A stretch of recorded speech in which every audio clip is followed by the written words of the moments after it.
Hey guys, the holidays are around the corner. And if you're like us, there's never enough room to take care of all those family members that want to stay with you. So today's post is all about glamping. Actually, it's about finding extra space in your house. I don't want to sleep on your couch when I come over. Perhaps you ought to invest in something like this. We just recently purchased this air mattress from Intech on Amazon. It was about $50, and several of our guests have said it's absolutely amazing and they really enjoy sleeping on it.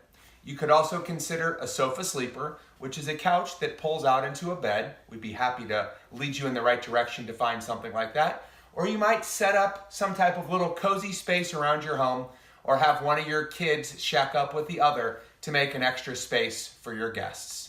If you need help around your home, or you're deciding that it might be too small for your family, we're here to help. If you're looking to buy or sell in 2018 or 2019, give us a call. We'll talk to you soon. Have a great day.